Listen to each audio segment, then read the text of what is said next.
के कार्यक्रम में जो मुख्य अतिथि हैं आदरणीय श्री प्रदीप कुमार IAS उपायुक्त सिरसा हमारे बीच तशरीफ फरमा है। हम आपका बहुत बहुत स्वागत करते हैं। सरदार हरपाल सिंह सेवक नामधारी दरबार श्री भैनी साहेब, सरदार रिछपाल सिंह सेवक नामधारी दरबार भैनी साहेब, कॉमरेड स्वर्ण सिंह विर्क और हरभगवान चावला, इन सभी से मेरा विनम्र आग्रह है कि ये मंच पे अपना स्थान ले लें और संस्था के प्रधान सेवक आदरणीय भाई गुरविंदर सिंह से भी निवेदन है कि वे भी मंच की तरफ आएँ और सभी मेहमानों को उनका स्थान सुनिश्चित करवाते हुए अपना भी स्थान ग्रहण करें।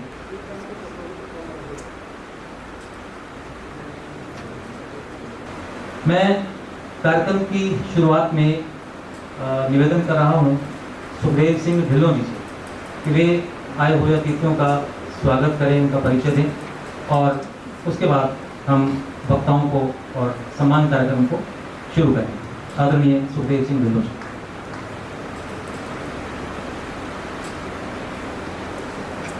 बहुत ही अदब मान सम्मान के योग्य परम आदरणीय श्री प्रदीप कुमार जी IAS जिला उपाध्यक्ष सिरसा, आज के हमारे मुख्य मेहमान,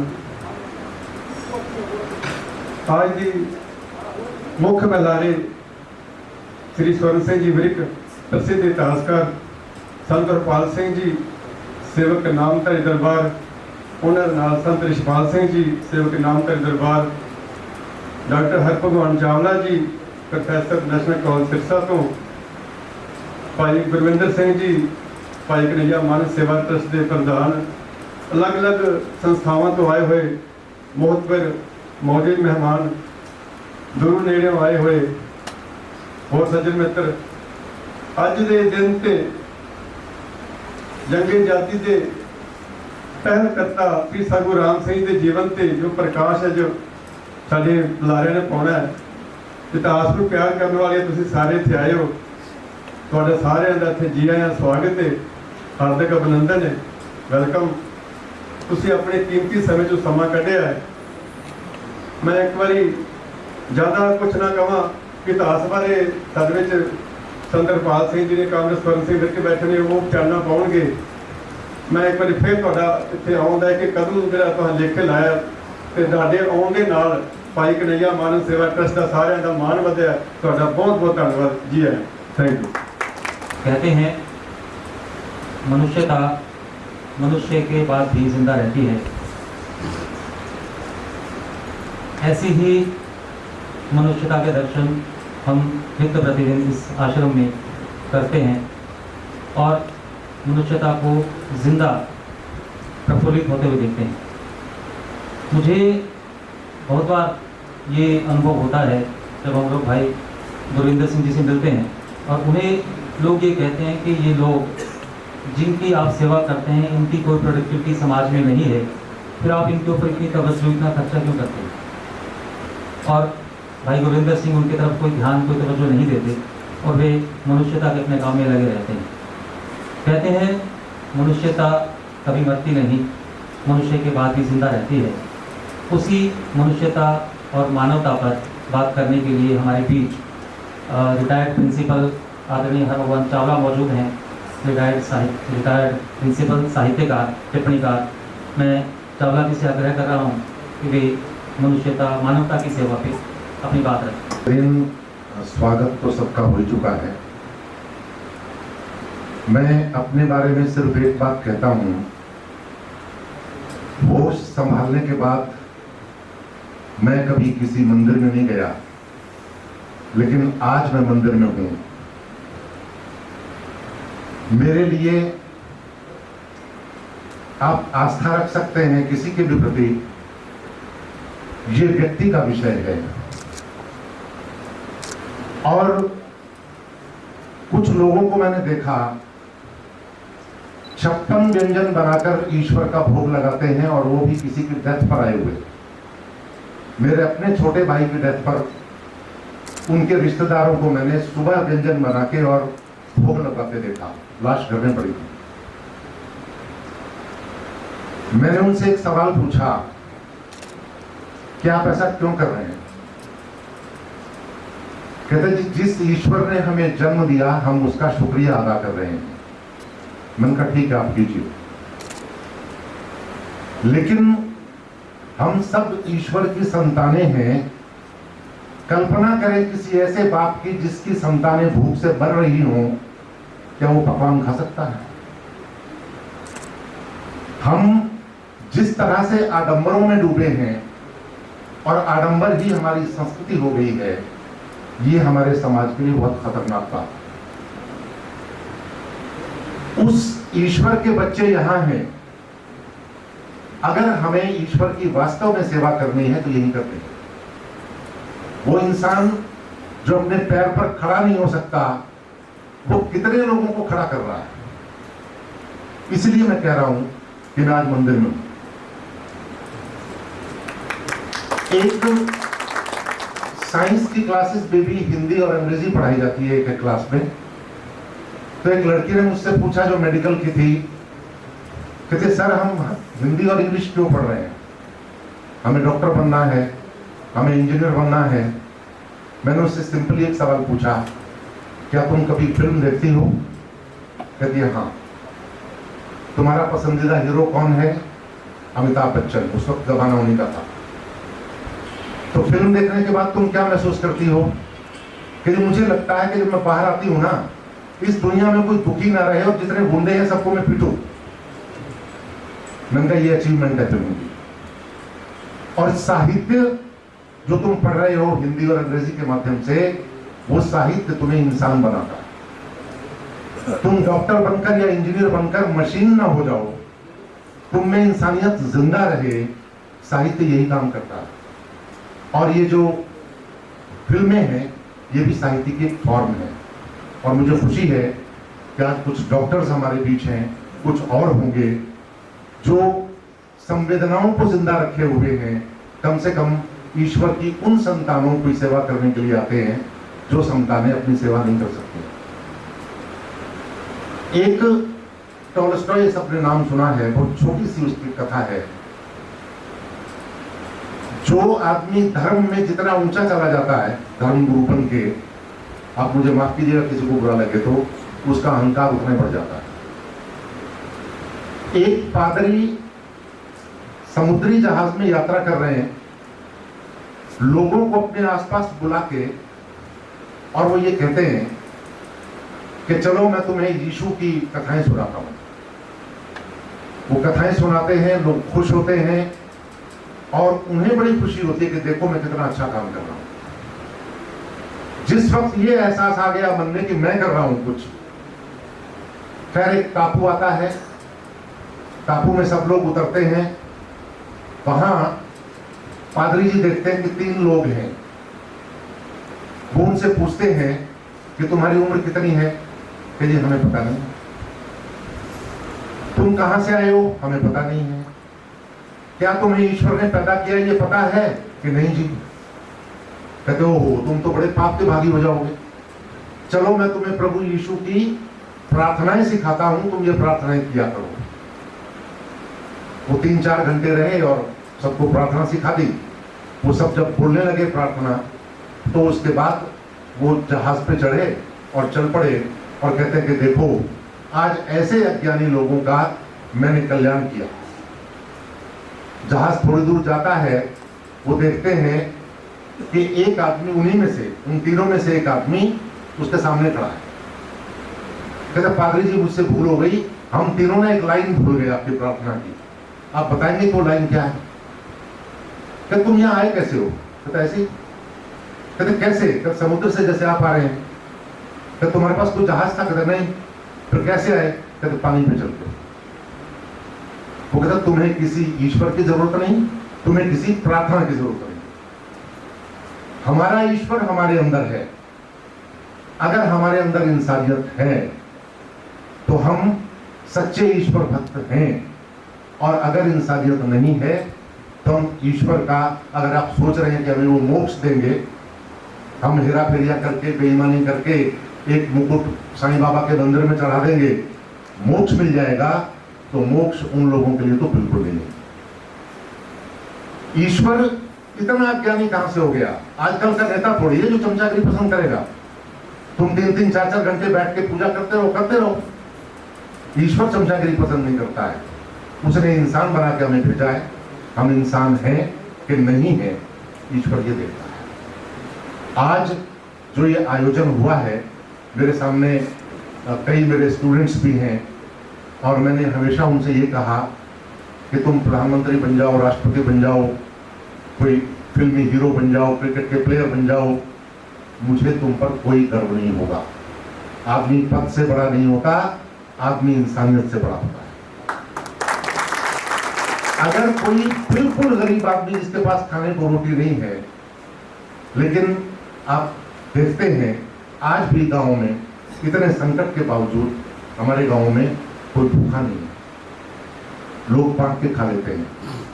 अगर बांट के खाने की प्रवृत्ति है तो फिर आप ईश्वर के भक्त भी हैं, आप इंसानियत के भक्त भी हैं और आप सब कुछ हैं। आप बहुत बड़े हो गए किस काम के? खजूर बहुत बड़ा है, छाया उसकी होती नहीं, हम क्या करें उसका? तो हमें, मैं व्यक्तिगत तौर पर कहता हूं, सारे स्टूडेंट्स का भी स्वागत करता हूं, डॉक्टर साहिबान का भी और बाकी जितने भी सज्जन हैं सबका मैं सिर्फ ये आह्वान करता हूं, इंसानियत जिंदा रखें, इंसानियत का प्रसार प्रचार करें। आज की पूंजीवादी व्यवस्था में आदमी मशीन न बन जाए, हमें सिर्फ ये कोशिश करनी है। धन्यवाद। डॉक्टर संजीव कौशल संस्था आपको सम्मानित करते हुए कुछ सम्मान महसूस करती है। डॉक्टर एल शर्मा, डॉक्टर प्रभात,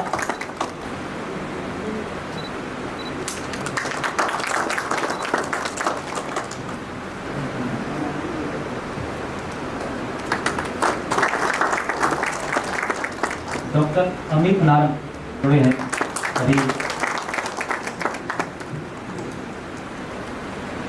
डॉक्टर विवेक गगनेजर,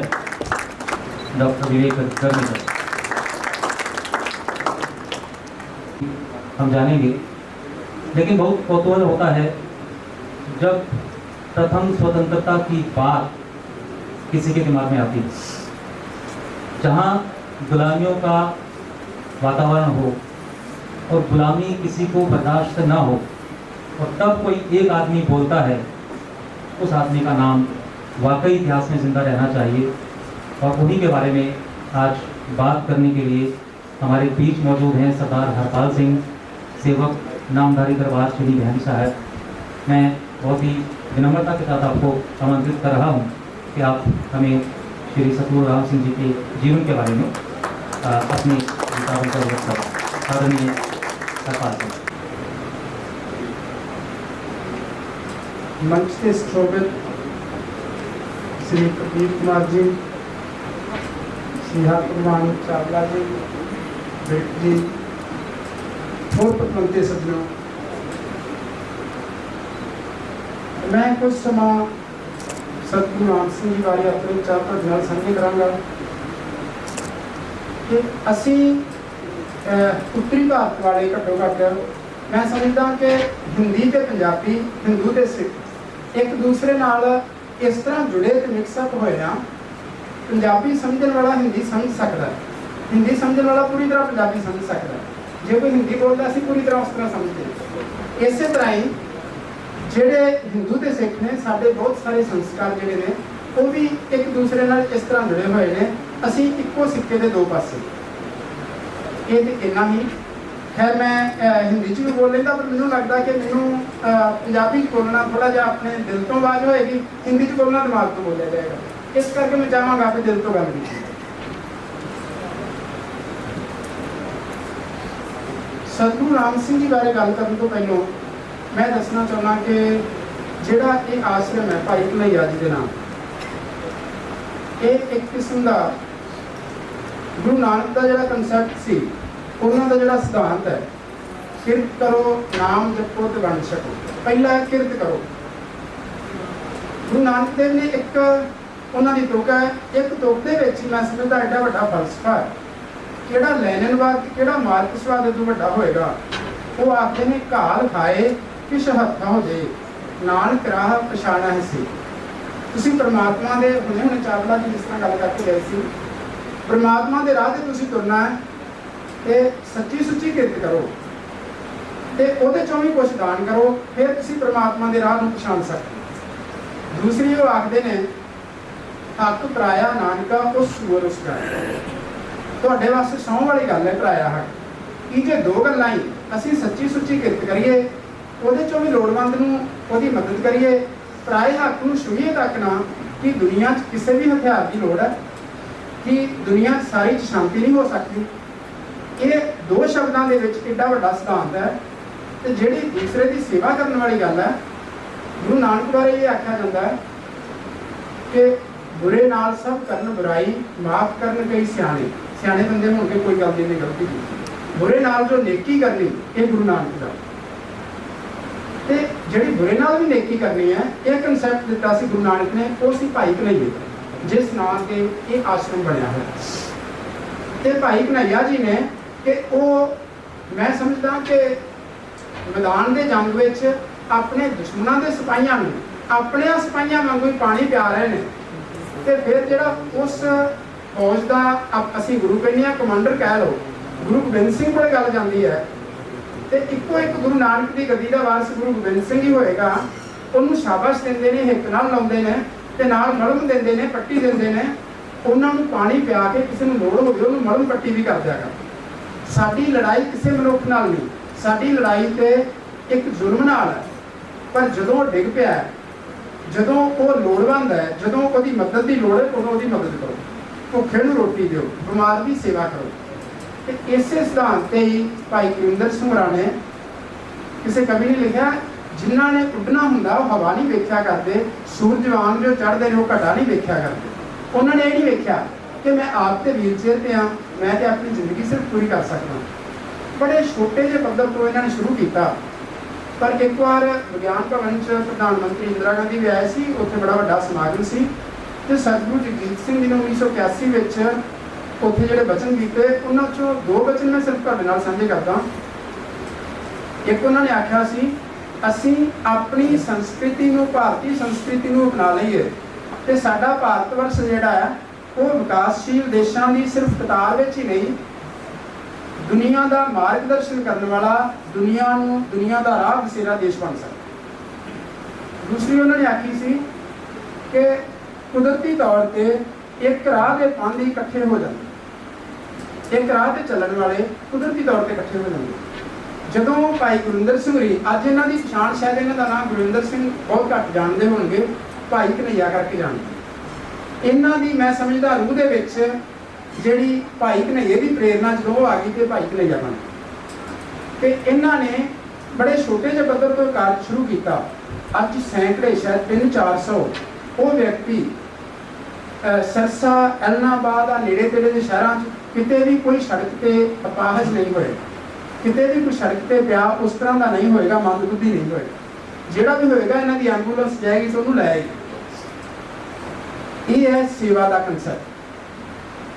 ਹੁਣੇ ਚਾਵਲਾ ਜੀ ਜਿਹੜੀ ਗੱਲ ਕਰਦੇ ਸੀ, ਸੱਚਮੁੱਚ ਹੀ ਸਾਡੀ ਪੰਜਾਬੀ ਦੀ ਇੱਕ ਕਹਾਵਤ ਹੈ ਕਿ ਆਪਣੇ ਬੱਚੇ ਨੂੰ ਕਮਾਊ ਪੁੱਤ ਬਣਾਉਣ ਦੇ ਪਹਿਲਾਂ ਉਹਨੂੰ ਸਾਊ ਪੁੱਤ ਬਣਾਓ।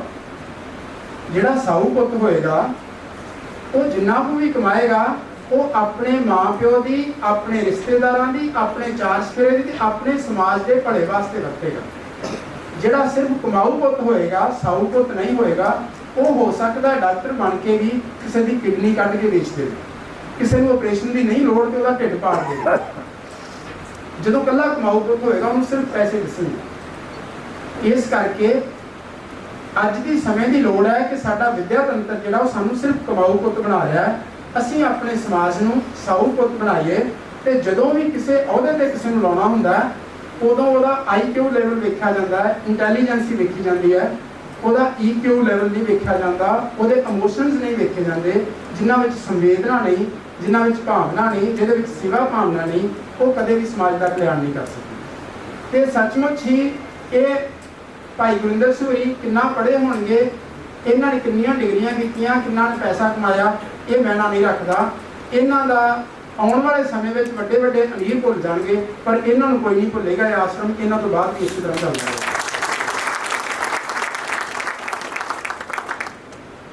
हुण मैं गल करदा सतगुरु राम सिंह जी बारे। 15 मिनट का समय मैं कोशिश करांगा पूरे उन्ने टाइम के पूरा करा। मैं अपनी मोबाइल सामने रख लिया। सरदार पूर्ण सिंह जी बहुत बड़े कवि होए ने पंजाब के। उन्होंने एक गल आखी है, पंजाब ना हिंदू ना मुसलमान, पंजाब जिंदा गुरां दे नाल। गुरु नानक एक वो सी जिन्होंने एक कंसैप्ट दिता सी, हिंदुओं के गुरु मुसलमानों के पीर करके पूजे गए सी। जदों असीं धर्म ते चलांगे उदों असीं किसी एक धर्म दे नहीं रहांगे। जे असीं भी उस राह ते चलांगे, कोई मुसलमान कोई ईसाई सानू बेगाना नहीं समझेगा।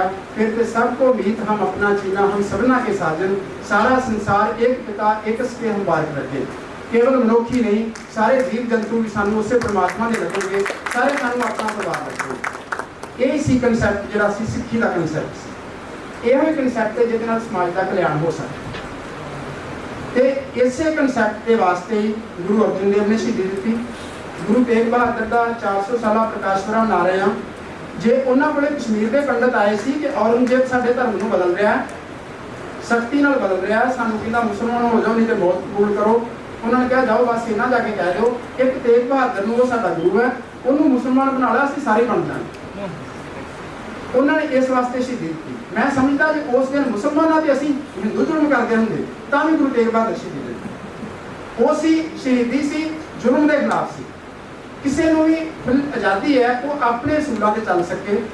ਇਹੋ ਹੀ ਸਿੱਖੀ ਦਾ ਕਨਸੈਪਟ ਹੈ, ਇਹੋ ਹੀ ਧਰਮ ਦਾ ਕਨਸੈਪਟ ਹੈ। ਉਹਨੂੰ ਹਿੰਦੂ ਧਰਮ ਕਹ ਲਓ, ਉਹਨੂੰ ਸਿੱਖ ਕਹ ਲਓ, ਈਸਾਈ ਕਹ ਲਓ, ਸਾਰਿਆਂ ਧਰਮਾਂ ਦਾ ਇੱਕੋ ਕਨਸੈਪਟ ਹੈ। ਅੱਜ ਸਾਡੇ ਸਮਾਜ ਵਿੱਚ ਅਸੀਂ ਹਿੰਦੂ ਹਾਂ, ਸਿੱਖ ਹਾਂ, ਈਸਾਈ ਹਾਂ, ਮੁਸਲਮਾਨ ਹਾਂ, ਧਰਮ ਕਿਸੇ ਕੋਲ ਵੀ ਨਹੀਂ ਜਾਂ ਬਹੁਤ ਵਿਰਲਿਆਂ ਕੋਲ। ਧਰਮ ਉੱਥੇ ਹੈ ਜਿੱਥੇ ਇਹੋ ਜਿਹੇ ਕੰਮ ਹੁੰਦੇ। ਤੇ ਮੈਂ ਸਮਝਦਾ ਕਿ ਇਹੋ ਜਿਹੜਾ ਧਰਮ ਸੀ, ਉਸੇ ਧਰਮ ਦੀ ਸ਼ਕਤੀ ਨਾਲ ਹੀ ਇੱਕ ਜ਼ਾਲਮ ਹਕੂਮਤ ਦਾ ਅੰਤ ਹੋਇਆ ਸੀ।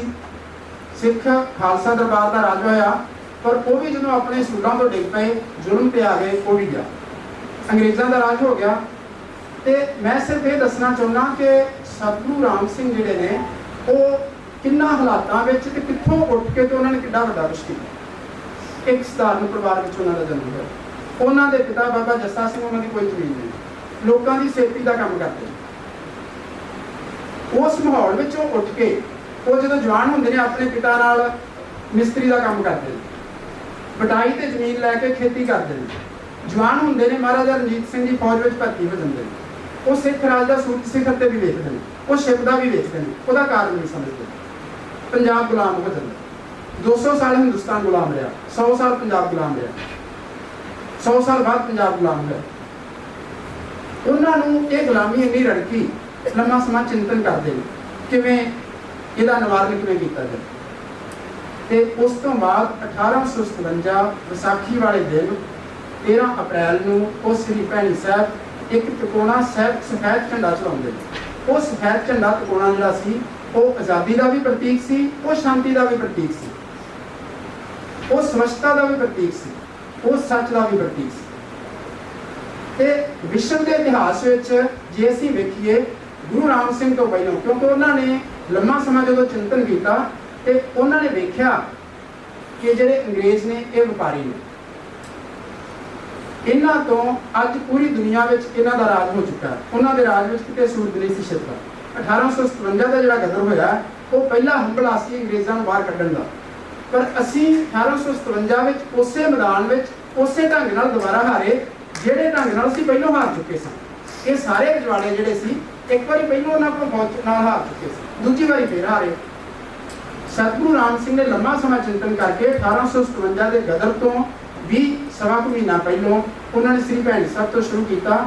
ਤੇ ਵਿਸ਼ਵ ਦੇ ਇਤਿਹਾਸ ਵਿੱਚ ਆਪਣੇ ਦੇਸ਼ ਨੂੰ ਦੂਸਰੇ ਕਿਸੇ ਤੋਂ ਆਜ਼ਾਦ ਕਰਾਉਣ ਲਈ ਕਿਸੇ ਨੇ ਹਥਿਆਰਾਂ ਤੋਂ ਬਿਨਾਂ ਕੋਈ ਢੰਗ ਵਰਤਿਆ ਹੋਵੇ, ਉਹ ਪਹਿਲਾ ਗੁਰੂ ਰਾਮ ਸਿੰਘ। ਤੇ ਇੱਕ ਅਮਰੀਕਾ ਦੇ 4 ਫਿਲਾਸਫਰ ਨੇ, ਉਹਨਾਂ ਨੇ ਕਿਤਾਬ ਲਿਖੀ ਹੈ 1000 year 1000 people, 1000 ਸਾਲ ਦੇ 1000 ਵਿਅਕਤੀ। ਉਹਦੇ ਵਿੱਚ 13 ਵਿਅਕਤੀ ਭਾਰਤ ਦੇ ਨੇ ਪਿਛਲੇ 1000 ਸਾਲ। ਉਹਨਾਂ ਚੋਂ 13 ਚੋਂ ਇੱਕੋ ਇੱਕ ਪੰਜਾਬੀ ਹੈ ਉਹ ਹੈ ਗੁਰੂ ਰਾਮ ਸਿੰਘ। ਤੇ ਉਹ ਇਸੇ ਕਰਕੇ ਲਿਖਿਆ ਕਿ ਉਹਨਾਂ ਨੇ ਵਿਸ਼ਵ ਨੂੰ ਇੱਕ ਨਵਾਂ ਕਨਸੈਪਟ ਦਿੱਤਾ ਸੀ ਆਪਣੇ ਦੇਸ਼ ਨੂੰ ਆਜ਼ਾਦ ਕਰਾਉਣ ਲਈ। ਉਹ ਸੀ ਨਾ ਮਿਲਵਰਤਨ ਦਾ, ਬਾਈਕਾਟ ਦਾ, ਸਵਦੇਸ਼ੀ ਦਾ। ਉਹ ਸੀ ਉਹਨਾਂ ਨੇ ਵੇਖਿਆ ਕਿ ਅੰਗਰੇਜ਼, ਅਸੀਂ ਕਰੋੜਾਂ ਆ, ਕਰੀਬ 1 ਲੱਖ 2 ਲੱਖ ਅੰਗਰੇਜ਼ ਜਿਹੜੇ ਸਾਡੇ ਤੇ ਰਾਜ ਕਰ ਰਹੇ ਨੇ, ਜੇ ਅਸੀਂ ਕੋਈ ਵੀ ਇਹਨਾਂ ਦਾ ਸਹਿਯੋਗ ਨਹੀਂ ਦੇਵਾਂਗੇ ਸਾਡੇ ਤੇ ਰਾਜ ਨਹੀਂ ਕਰ ਸਕਦੇ। ਉਹਨਾਂ ਨੇ ਵੇਖਿਆ ਵਪਾਰੀ ਨੇ ਸਾਡਾ ਕੱਚਾ ਮਾਲ ਲੈ ਕੇ ਬਣਾ ਕੇ ਮਹਿੰਗੇ ਮੁੱਲ ਤੋਂ ਸਾਨੂੰ ਵੇਚਦੇ ਨੇ, ਅਸੀਂ ਇਹਨਾਂ ਦਾ ਕੁਝ ਨਹੀਂ ਖਰੀਦਾਂਗੇ, ਇਹ ਸਾਡੇ ਤੋਂ ਲਾਭ ਨਹੀਂ ਲੈ ਸਕਦੇ। ਸਾਡੇ ਤੋਂ ਲਾਭ ਲੈ ਕੇ ਸਾਡੀਆਂ ਜੰਜੀਰਾਂ ਗੁਲਾਮੀ ਦੀਆਂ ਪੱਕੀਆਂ ਕਰ ਰਹੇ ਨੇ। ਇਹਨਾਂ ਦੀ ਕੋਈ ਚੀਜ਼ ਨਾ ਵਰਤੋ, ਇਹਨਾਂ ਨੂੰ ਕੋਈ ਸਹਿਯੋਗ ਨਾ ਦਿਓ, ਇਹਨਾਂ ਦੀ ਨੌਕਰੀ ਨਾ ਕਰੋ। ਤੇ ਉਹਨਾਂ ਨੇ ਜਿਹੜਾ ਨਾਮ ਦਿੰਦੇ ਸੀ, ਗੁਰਮੰਤਰ ਦਿੰਦੇ ਸੀ, ਇਹ ਵੀ ਇੱਕ ਮੂਲ ਮੰਤਰ ਸੀ, ਬਿੱਲਿਆਂ ਦੀ ਨੌਕਰੀ ਨਹੀਂ ਕਰਨੀ। ਉਹਨਾਂ ਨੇ ਇਹਨਾਂ ਨੂੰ ਬਿੱਲੇ ਕਹਿ ਕੇ ਦਰਕਾਰਿਆ। ਸਾਡੇ ਦੁਸ਼ਮਣ ਨੇ, ਸਾਡੇ ਤੇ ਜ਼ੁਲਮ ਕਰ ਰਹੇ ਨੇ। ਬਿੱਲਾ ਕੌਣ ਹੁੰਦਾ ਹੈ? ਬਿੱਲਾ ਜਿਹੜਾ ਚੋਰੀ ਦੁੱਧ ਪੀ ਜਾਂਦਾ। ਬਿੱਲਾ, ਬਿੱਲੀ ਬਿੱਲਾ ਜਿਹੜੇ ਨੇ, ਇਹਨਾਂ ਨੂੰ ਇੱਕ ਕਪਟੀ ਆਖਿਆ ਜਾਂਦਾ। ਤੇ ਉਹਨਾਂ ਨੇ ਅੰਗਰੇਜ਼ਾਂ ਨੂੰ ਬਿੱਲੇ ਆਖਿਆ। ਇਹਨਾਂ ਬਿੱਲਿਆਂ ਦੀ ਨੌਕਰੀ ਨਹੀਂ ਕਰਨੀ, ਇਹ ਚੋਰ ਨੇ, ਇਹ ਸਾਡੇ ਤੇ ਆਣ ਕੇ ਜ਼ੁਲਮ ਕਰ ਰਹੇ ਨੇ, ਇਹ ਸਾਨੂੰ ਲੁੱਟ ਰਹੇ ਨੇ, ਇਹਨਾਂ ਲੁਟੇਰਿਆਂ ਦੀ ਨੌਕਰੀ ਨਹੀਂ ਕਰਨੀ, ਕਿਸੇ ਤਰ੍ਹਾਂ ਸਹਿਯੋਗ ਨਹੀਂ ਦੇਣਾ, ਕਿਸੇ ਤਰ੍ਹਾਂ ਵੀ ਉਹਨਾਂ ਦੀ ਬਣੀ ਕੋਈ ਚੀਜ਼ ਨਹੀਂ ਵਰਤਣੀ, ਸਾਡੇ ਤੋਂ ਕੋਈ ਲਾਭ ਨਾ ਲੈ ਸਕਣ। ਤੇ ਕੇਵਲ ਇੰਨਾ ਹੀ ਨਹੀਂ, ਬਹੁਤ ਸਾਰੇ ਇਤਿਹਾਸਕਾਰ ਲਿਖਦੇ ਨੇ ਕਿ ਗੁਰੂ ਰਾਮ ਸਿੰਘ ਨੇ ਸਿਰਫ ਬਾਈਕਾਟ ਨਹੀਂ ਕੀਤਾ, ਉਹਨਾਂ ਨੇ ਪੈਰਲਲ ਜਿਹੜਾ ਸੀ ਇੱਕ ਸਮਾਨਾਂਤਰ ਸਾਰਾ ਇੱਕ ਕਨਸੈਪਟ ਵੱਖਰਾ ਦਿੱਤਾ। ਉਹ ਸੀ ਸਵਦੇਸ਼ੀ ਦਾ, ਹਰ ਆਪਣੀ ਬਣੀ ਚੀਜ਼ ਵਰਤੋ, ਆਪਣੀਆਂ ਪੰਚਾਇਤਾਂ ਵਿੱਚ ਫੈਸਲੇ ਕਰਾਓ, ਇਹਨਾਂ ਦੀਆਂ ਅਦਾਲਤਾਂ ਵਿੱਚ ਨਹੀਂ ਜਾਣਾ, ਇਹਨਾਂ ਦੇ ਸਕੂਲਾਂ ਵਿੱਚ ਨਹੀਂ ਜਾਣਾ, ਇਹਨਾਂ ਦੀ ਰੇਲ ਤੇ ਨਹੀਂ ਚੜ੍ਹਨਾ, ਇਹਨਾਂ ਦੀ ਡਾਕ ਨਹੀਂ ਵਰਤਣੀ। ਅੰਗਰੇਜ਼ ਇਹ ਮੰਨਦੇ ਨੇ ਕਿ ਉਸ ਵੇਲੇ ਗੁਰੂ ਰਾਮ ਸਿੰਘ ਨੇ ਜਿਹੜਾ ਕੁੱਕਾ ਪੋਸਟਲ ਸਰਵਿਸ ਲਿਖਿਆ, ਉਹ ਅੰਗਰੇਜ਼ਾਂ ਦੀ ਡਾਕ ਨਾਲੋਂ ਵੀ ਛੇਤੀ ਪਹੁੰਚਦੀ ਸੀ, ਉਹ ਸੀ ਹਲਕਾਰਿਆਂ ਰਾਹੀਂ।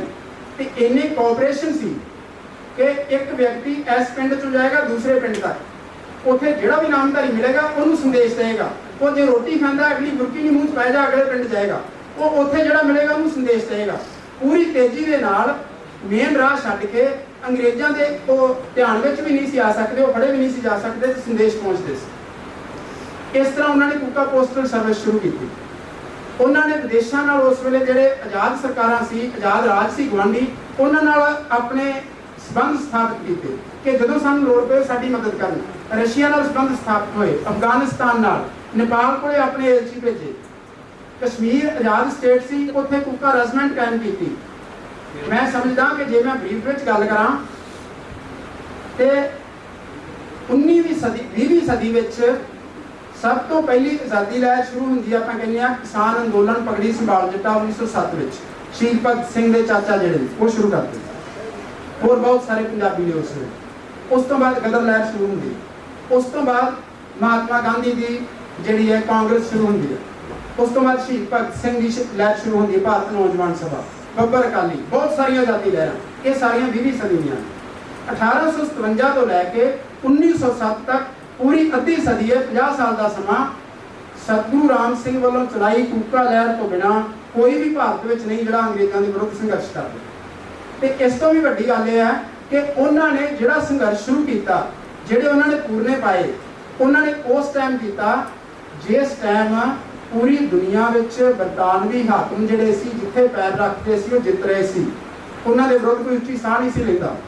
ਉਸ ਵੇਲੇ ਇੰਨੀ ਸਖਤੀ ਦੇ ਵਿੱਚ ਅੱਧੀ ਸਦੀ ਲਗਾਤਾਰ ਸੰਘਰਸ਼ ਜਾਰੀ ਰੱਖਿਆ। ਤੇ ਉਹਨਾਂ ਨੇ ਜਿਹੜੀਆਂ ਪੈੜਾਂ ਪਾਈਆਂ, ਜਿਹੜੇ ਪੂਰਨੇ ਪਾਏ, ਜਿਹੜੇ ਰਾਹ ਦੱਸੇ, ਉਹ ਸੀ ਮੁੱਖ ਰੂਪ ਵਿੱਚ ਆਜ਼ਾਦੀ ਦੇ ਬਾਰੇ। ਬਹੁਪੱਖੀ ਆਜ਼ਾਦੀ ਸੰਗਰਾਮ ਸੀ।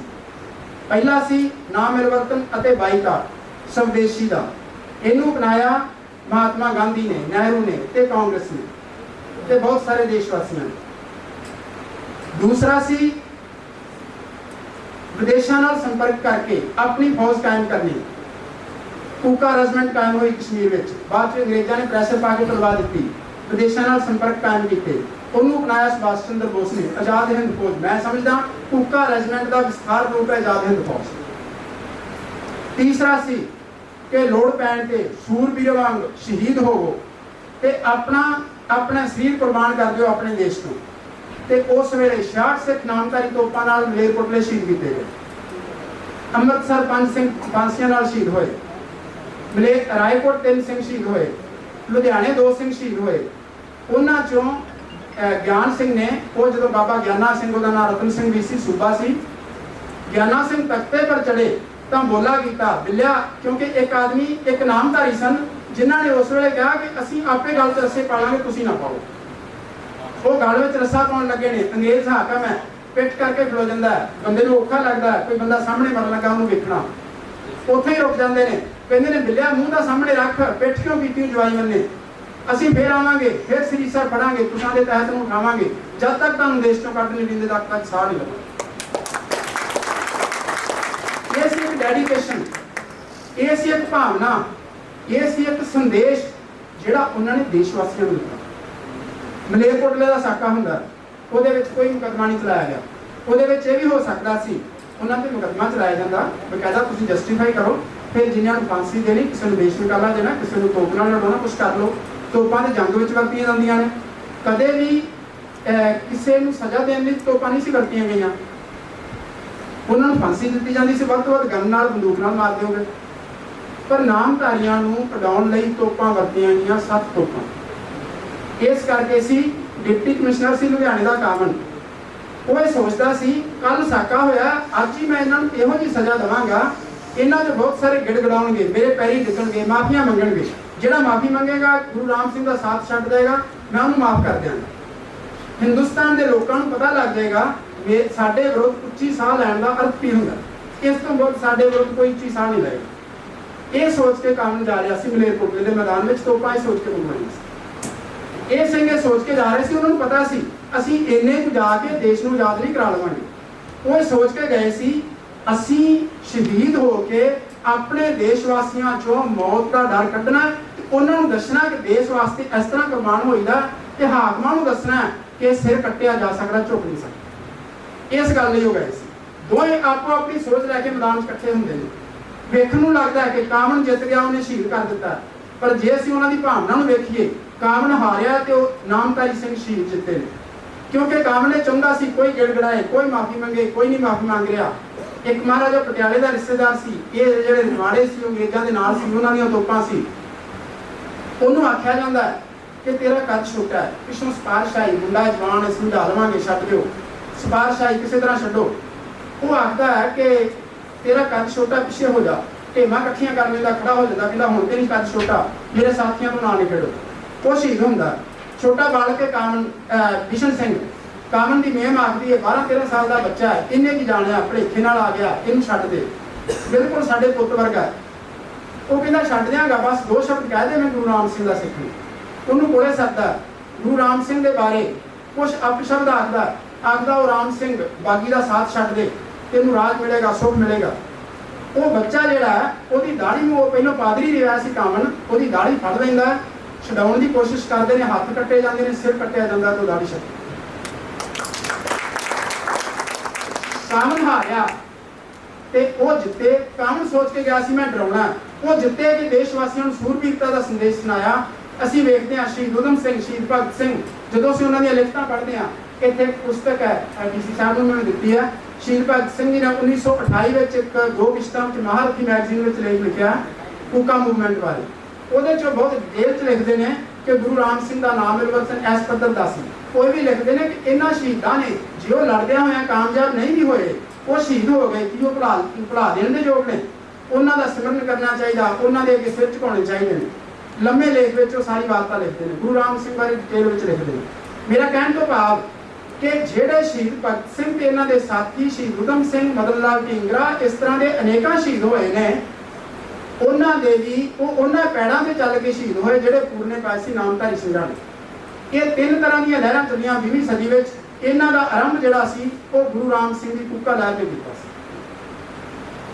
ਇਸ ਤੋਂ ਬਿਨਾਂ ਇਹ ਤੇ ਸੀ ਆਜ਼ਾਦੀ ਦੀ ਗੱਲ, ਪਰ ਗੁਰੂ ਰਾਮ ਸਿੰਘ ਨੇ ਆਜ਼ਾਦੀ ਦੀ ਸੰਪੂਰਨ ਸੁਤੰਤਰਤਾ ਦਾ ਕਨਸੈਪਟ ਦਿੱਤਾ ਸੀ, ਪੂਰਨ ਆਜ਼ਾਦੀ ਦਾ ਸੰਕਲਪ।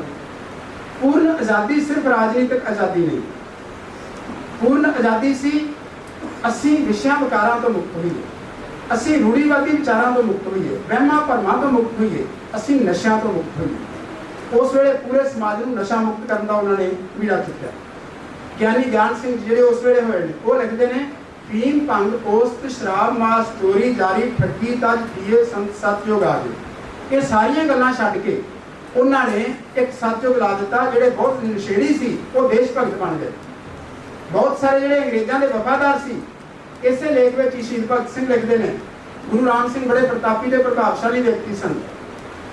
ਉਹਨਾਂ ਦਾ ਅਸਰ ਇਸ ਤਰ੍ਹਾਂ ਦਾ ਸੀ ਕਿ ਉਹ ਜਿਹਦੇ ਵੀ ਕੰਨ ਵਿੱਚ ਮੰਤਰ ਦਿੰਦੇ ਸਨ ਉਹਨਾਂ ਦਾ ਭਗਤ ਬਣ ਜਾਂਦਾ ਸੀ। ਕਿੰਨੇ ਸਾਰੇ ਪ੍ਰਮਾਣ ਦੇ ਕੇ ਲਿਖਦੇ ਨੇ ਕਿ ਇੱਕ ਡਿਪਟੀ ਇੱਕ ਇੰਸਪੈਕਟਰ ਸੀ ਪੁਲਿਸ ਦਾ, ਉਹਨੂੰ ਆਖਿਆ ਗਿਆ ਕਿ ਜਾ ਕੇ ਪਤਾ ਕਰਕੇ ਆਓ ਕੀ ਦੱਸਦੇ ਨੇ ਜਿਹੜੇ ਲੋਕੀ ਇਹਨਾਂ ਦੇ ਮਗਰ ਲੱਗ ਜਾਂਦੇ ਨੇ। ਉਹ ਆਇਆ, ਉਹਨੂੰ ਉਮੀਦ ਸੀ ਕਿ ਮੈਂ ਇਹਨਾਂ ਦੇ ਸਾਰੇ ਭੇਦ ਖੋਲ ਕੇ ਮੈਨੂੰ ਬਹੁਤ ਵੱਡਾ ਨਾਮ ਮਿਲੇਗਾ। ਵਾਪਸ ਜਾ ਕੇ ਅਸਤੀਫਾ ਦੇ ਦਿੱਤਾ। ਪੁੱਛਿਆ ਅਸਤੀਫਾ ਕਿਉਂ ਦੇਣਾ? ਕਹਿੰਦਾ ਗੁਰੂ ਜੀ ਦਾ ਇਹੋ ਹੀ ਹੁਕਮ, ਉਹ ਕਹਿੰਦੇ ਨੇ ਬਿੱਲਿਆਂ ਦੀ ਨੌਕਰੀ ਨਾ ਕਰੋ। ਇਹ ਪ੍ਰਭਾਵ ਸੀ ਉਹਨਾਂ ਦਾ ਕਿ ਬਹੁਤ ਸਾਰੇ ਜਿਹੜੇ ਅੰਗਰੇਜ਼ਾਂ ਦੇ ਵਫਾਦਾਰ ਵੀ ਸੀ, ਜਿਹੜਾ ਗੁਰੂ ਰਾਮ ਸਿੰਘ ਦੇ ਸੰਪਰਕ 'ਚ ਆ ਗਿਆ ਉਹ ਦੇਸ਼ ਭਗਤ ਬਣ ਗਿਆ, ਉਹਨਾਂ ਦਾ ਵਿਰੋਧੀ ਬਣ ਗਿਆ। 20ਵੀਂ ਸਦੀ ਵਿੱਚ ਜਿੰਨੀਆਂ ਵੀ ਆਜ਼ਾਦੀ ਲਹਿਰਾਂ ਹੋਈਆਂ, ਗਰਮ ਦਲੀਏ ਨਰਮ ਦਲੀਏ, ਆਪਸ ਵਿੱਚ ਇਹਨਾਂ ਦੇ ਟਕਰਾਅ ਹੁੰਦੇ ਸੀ। ਪਰ ਉਸ ਵੇਲੇ ਨਾਮਧਾਰੀਆਂ ਨੇ ਸਾਰਿਆਂ ਨੂੰ ਸਹਿਯੋਗ ਦਿੱਤਾ। ਦੇਸ਼ ਵਾਸਤੇ ਕੋਈ ਲੜ ਰਿਹਾ, ਆਜ਼ਾਦੀ ਵਾਸਤੇ ਲੜ ਰਿਹਾ, ਭਾਵੇਂ ਉਹ ਕਾਂਗਰਸ ਹੋਵੇ, ਭਾਵੇਂ ਸ਼ਹੀਦ ਭਗਤ ਸਿੰਘ ਵੀ ਹੋਣ, ਭਾਵੇਂ ਆਜ਼ਾਦ ਹਿੰਦ ਫੌਜ ਹੋਵੇ, ਸਾਰਿਆਂ ਨੂੰ ਸਹਿਯੋਗ ਦੇ ਰਹੇ ਸੀ। ਸਮਾਂ ਬਹੁਤ ਹੋ ਗਿਆ, ਵਿਰਕ ਜੀ ਵੀ ਬੋਲਣਗੇ, ਬਹੁਤ ਕੁਝ ਦੱਸਣਗੇ।